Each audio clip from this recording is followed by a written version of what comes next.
Hello, welcome back to Linux chapter 7। And इस chapter में हम P W D, L S and touch and C D, ये चार commands के बारे में चेक करेंगे कि इन चारों का काम क्या है एंड इनको किस तरीके से हम यूज़ करते हैं। Okay, so let's go to our terminal. So अभी हम यहाँ अपने टर्मिनल पे आ गए हैं। थोड़ा जूम कर देता हूँ, आप लोगों के लिए बेटर रहेगा। तो first command is pwd. Okay, so pwd basically prints the path of your current working directory. Okay, so if you will just type pwd and hit enter, so what it says, /home/amit.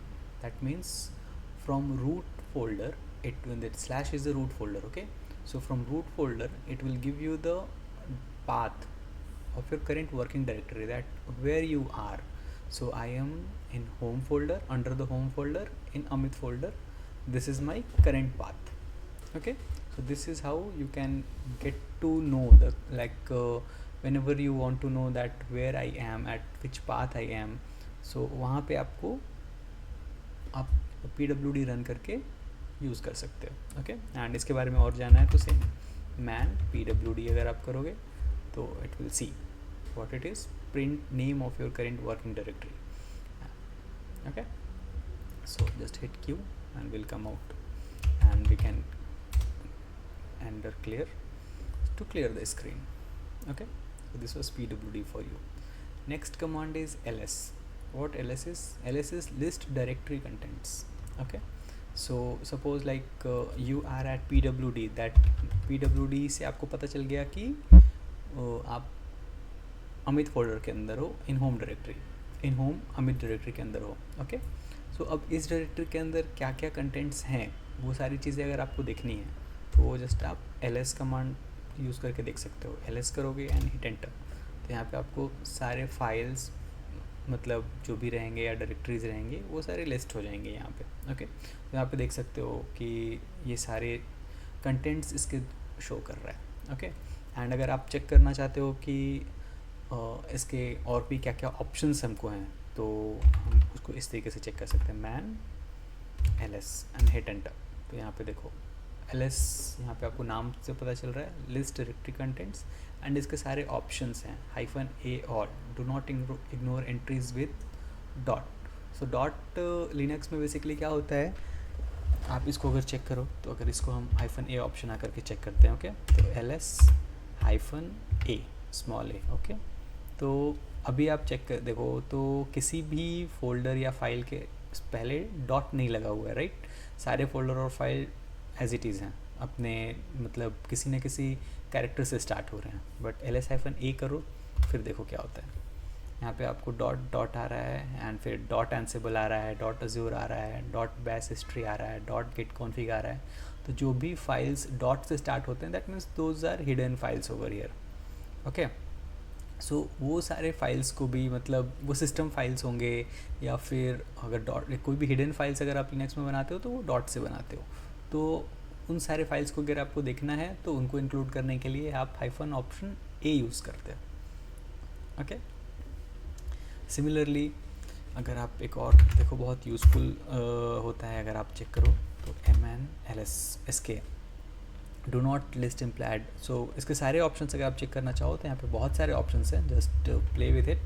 I will just show you the important options which is like mostly you will use in your day to day life. Sorry about that. So अगर सिर्फ आपको directories देखनी है तो -d आप use करोगे। Okay, list directories themselves, not their contents, उनके contents नहीं, सिर्फ डायरेक्टरीज। सिमिलरली अगर आपको सिर्फ उनके फाइल टाइप्स देखने हैं तो -, फाइल टाइप यूज़ करोगे आप।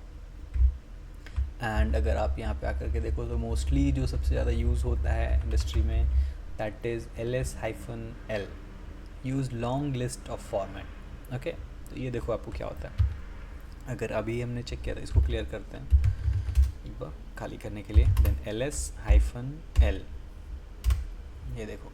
सो ये लॉन्ग लिस्टिंग होती है, वो शॉर्ट लिस्टिंग थी। ls कमांड आपको सिर्फ लिस्ट कर रहा था, बट ls-l आपको क्या करके दे रहा है आउटपुट में, तो ये आपको यहाँ पे इसके ये सारे लाइक परमिशंस बता रहा है, फिर बता रहा है कि ये फाइल है या डायरेक्टरी है। अगर देखो यहाँ से परमिशंस के आगे स्टार्ट में डी से स्टार्ट हो रहा है, दैट मीन्स ये डायरेक्टरीज़ हैं, ये एक फ़ाइल है।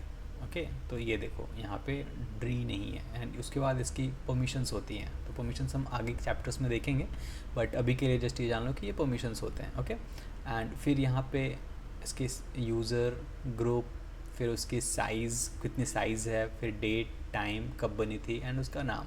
तो ये ls-l आपको देता है ला करके। So this is the long listing of contents of a folder. Okay, so let's clear this screen and let's go to the next command. So अगला command है touch command. तो touch command क्या करता है, use to create a file. Okay, तो अभी हमने देखा कि ls command से हमने यहाँ पे देखा क्या फाइल्स हैं एंड क्या डायरेक्टरीज़ हैं, वो सब हम लिस्ट कर पा रहे हैं। लेकिन अभी अगर हमको कोई फ़ाइल बनानी है, वो हम कैसे बनाएंगे, नई फ़ाइल बनानी है, तो उसके लिए हम टच कमांड यूज़ करते हैं। ओके तो अगर आप इसको मैन करोगे, मैन टच करोगे, तो यहाँ पे देखो change file time stamps. Basically ये टाइम स्टैम्प्स चेंज करता है, बट ये फ़ाइल बनाने के लिए भी आपको यूज़ में आता है। ओके तो टच कमांड से भी आप फाइल बना सकते हो, और इसके सारे ऑप्शंस भी हैं, -a, -c, -d क्या करेगा आपको डेट चेंज करने के लिए, या फिर change only the access time, सिर्फ आपको उसका टाइम चेंज करना है। वो सारे ऑप्शंस यहाँ पे हैं, आप सारे ऑप्शंस 1 बाय 1 चाहो तो आप प्रैक्टिस कर सकते हो। ओके अभी हम जस्ट सिंपल छोटा सा चेक करेंगे कि टच कमांड से हम फाइल बनाते कैसे हैं। तो अभी आपने देखा यहाँ पे हम टाइप करेंगे इसको टच, एंड मान लो मुझे एक फ़ाइल बनाना है डमी नाम से। Okay so I will give you the file name dummy.txt and hit enter. तो ये क्या करेगा, एक एम्प्टी फाइल dummy.txt बना देगा। एंड अब हमको इसको चेक करना है कि वेदर मेरी फाइल बनी या नहीं बनी। तो अगेन हमको कौन सा कमांड यूज़ करना होगा, ls कमांड यूज़ करना होगा, राइट। तो ताकि हम लिस्ट करके चेक कर सकेंगे। ये देखो ls जैसे ही हमने किया यहाँ पे, तो dummy.txt बन गई। ओके एंड यहाँ पे ls किया था आपने, तो नहीं थी ना फाइल। अभी अगर तुमको इसको चेक करना है कि इसको किसने बनाया, इसके क्या परमिशंस हैं, एंड कब बनी ये फ़ाइल, ये कितनी साइज़ की है, तो आप ls-l कर सकते हो। एंड लॉन्ग लिस्टिंग में देखो आपको यहाँ पे फाइल दिखेगी, ये dummy.txt। ओके तो ये देखो डायरेक्टरी नहीं है, तो इसके आगे यहाँ पे -blank आ रहा है। ओके उसके बाद उसके परमिशंस दिख रहे हैं, यूजर्स दिख रहा है, ग्रुप दिख रहा है, साइज़ दिख रहा है, क्योंकि इसमें कुछ है ही नहीं, it's an empty file.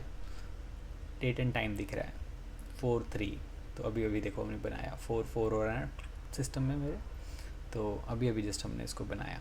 Okay so this is the touch command for you. And अगला कमांड है हमारा cd, चेंज डायरेक्टरी। तो अभी जैसे हमने पहले कमांड में देखा था pwd, राइट। pwd से हमने देखा था कि अभी हम होम अमित फोल्डर में हैं, ठीक है। लेकिन अभी अगर मान लो कि मुझे दूसरे फोल्डर में जा कर के फ़ाइल बनानी है, वहाँ पे फिर मैं कैसे जाऊँगा, तो उसके लिए हमको डायरेक्टरी चेंज करनी पड़ती है। सो सपोज़ यहाँ पे अगर आप देखो ये प्रोजेक्ट्स फोल्डर है, राइट। सो इस प्रोजेक्ट फोल्डर के अंदर मुझे जाना है, तो मैं कैसे जाऊँगा, उसके लिए हम यूज़ करते हैं cd, change directory, and cd, and then वहाँ पे हम उस फोल्डर का नाम देंगे कि जिस फोल्डर में हमको जाना है, कि किस डायरेक्टरी में जाना है। तो यहाँ पे प्रोजेक्ट्स में जाना है, तो हमने इसको प्रोजेक्ट्स दिया। Okay and hit enter. ये देखो अभी यहाँ पे स्लैश के बाद यहाँ पे प्रोजेक्ट्स आ गया। अभी यहाँ पे आकर के तुम अगर pwd करोगे, ये देखो तो तुम्हारा पाथ भी चेंज हो गया, /home/amit/projects। दैट मीन्स रूट के साथ तुम पहले होम डायरेक्टरी में, होम फोल्डर में हो, होम के अंदर तुम अमित फोल्डर में हो, अमित के अंदर तुम प्रोजेक्ट्स फोल्डर में हो। एंड यहाँ पे अगर तुमको कोई फाइल बनानी है या फिर इसके कंटेंट्स देखने हैं, तो अगेन तुम इसके कंटेंट्स देख सकते हो ls कमांड से। तो यहाँ पे देखो, यहाँ पे 3 फोल्डर्स और दिख रहे हैं मुझे। लेकिन यहाँ पे अगर मुझे फ़ाइल बनानी है अभी, तो मैं इसको टच, एंड मैं प्रोजेक्ट्स फोल्डर के अंदर बना रहा हूँ, तो dummy_project नाम दे देता हूँ .txt एंड हिट एंटर। मेरी फ़ाइल डमी फ़ाइल बन गई वहाँ पे।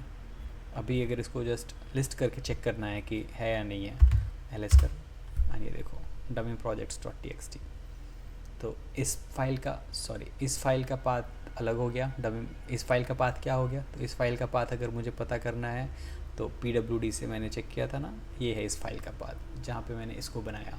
एंड जो पिछली फाइल हमने बनाई थी वो कहाँ पे बनाई थी, वो इस फोल्डर के बाहर बनाई थी।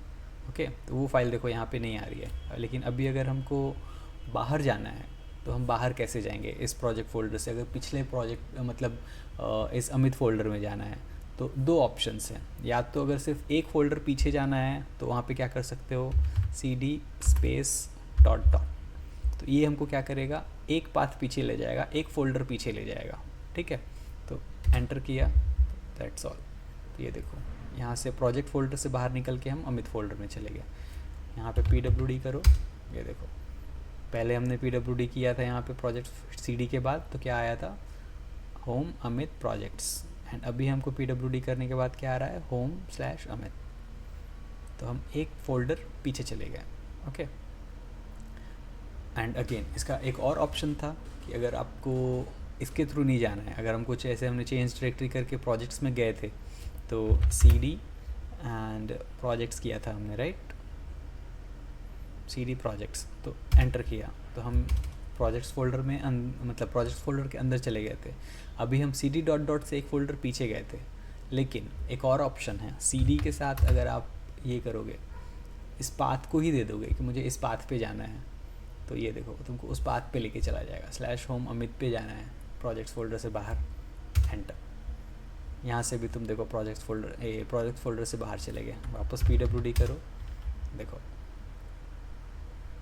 ठीक है, तो कोई भी रास्ता ले सकते हो। लाइक cd के बाद आप पाथ दे सकते हो डायरेक्टली, जिस पाथ पे भी जाना है आप वो डायरेक्टली पाथ दे सकते हो। एक फ़ोल्डर पीछे जाना है तो cd स्पेस डॉट डॉट करके पीछे जा सकते हो। ओके, एंड और देखना है कि cd के और ऑप्शंस क्या क्या हैं, तो मैन cd कर सकते हो एंड हिट एंटर करो। ओके, सो इसके लिए कोई मैनुअल एंट्री अवेलेबल नहीं है cd के लिए, बिकॉज मोस्टली क्या होता है, जो डिफ़ॉल्ट फाइल्स डिफ़ॉल्ट कमांड्स होते हैं सिर्फ उनके लिए ही हमारे पास मैनुअल की एंट्री अवेलेबल होती है। And most of the time and अगर cd कमांड जैसे इसको किसी ने मतलब उबंटू में या लिनक्स में किसी ने लिख करके बनाया हुआ है, तो उसके लिए कोई मैनुअली एंट्री बनाई हुई नहीं होती है, तो इसलिए तुमको इसकी कोई एंट्री नहीं मिल रही है। ठीक है, so that is it for now, and मिलते हैं नेक्स्ट वीडियो में। तो अभी हमने चेक किया pwd ls touch and cd, and इसमें अगर कोई भी डाउट हो तो please let me know, and hit like if you are liking these videos, and click and subscribe for regular updates. We will be covering all the necessary commands for Linux. Okay, thank you.